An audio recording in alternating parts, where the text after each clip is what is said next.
संजय राऊतांचं विचारावं की त्यांच्या पक्षाचे नेते किती कोटीच्या गाडीमध्ये फिरतात.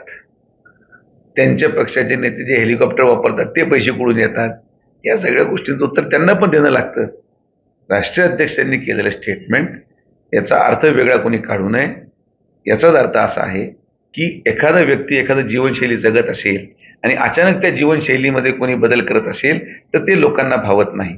पण एखादा व्यक्ती आपल्या स्वकर्तृत्वावर वर्षानुवर्ष एक जीवन प्रणाली जगत असेल तर ती जीवन प्रणालीला लोकांना आक्षेप नसणार. पण कारण नसताना देखावा करणं हे बंद केलं पाहिजे असं राष्ट्रीय अध्यक्षांचं म्हणणं होतं आणि त्याचं अवलोकन सगळेच लोक करतील. संजय राऊतांना ही सगळी गोष्ट समजण्यामध्ये वेळ लागेल, कारण की ज्यांचे नेते कुठलंही उत्पन्नाचं साधन नसल्यावर कोविड सेंटरच्या पैशातून आज जे गाड्या आणि दौऱ्याने बंगले घेतले जातात त्यांच्या संदर्भात त्यांनी टीका करणं हे मला वाटतं योग्य नाही.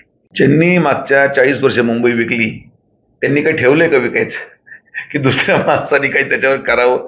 आज विकासाच्या माध्यमातून जे विकास झाला पाहिजे होता मुंबईचा, गरिबांचा, कोस्टल रोड, अटल सेतू तयार झाला, कोस्टल रोडचं लोकार्पण होतंय.